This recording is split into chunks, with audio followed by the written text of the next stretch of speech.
ওকে, অনেক সময় দেখা যায় যে আমরা একটা উইন্ডোজ ব্যবহার করতেছি আর আরেকজন আসলো, তখন আমরা আরেকটা উইন্ডোজ তাকে অন করে দিয়ে যাচ্ছি যে আমাদের এই উইন্ডোজে যেন কোনো ধরনের কোনো সমস্যা না করে, আমাদের এই উইন্ডোজে যেন কোনো সমস্যা না করে, তার জন্য একটা নতুন উইন্ডোজ আমরা অন করে দিতে যাচ্ছি। তো সেক্ষেত্রে আমরা এরকম করতে পারি, উইন্ডোজ বাটন আর ট্যাব বাটন প্রেস করব। উইন্ডোজ আর ট্যাব বাটন প্রেস করলে এরকম একটা চেহারা চলে আসবে। এখান থেকে আমরা চলে যাব, ওই যে নিউ ডেস্কটপ উপরে লেখা আছে, নিউ ডেস্কটপ ক্লিক করে দিলাম।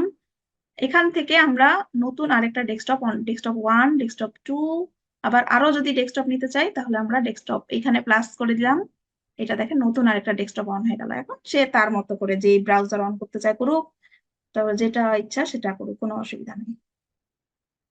ঠিক আছে, এটা হচ্ছে আরেকটা তার ডেস্কটপ অন হয়ে গেল। এখন উইন্ডোজ ট্যাব বাটন যদি প্রেস করি তাহলে দেখেন আমাদের এখানে অন আছে ডেস্কটপ 1, ডেস্কটপ 2, ডেস্কটপ 3।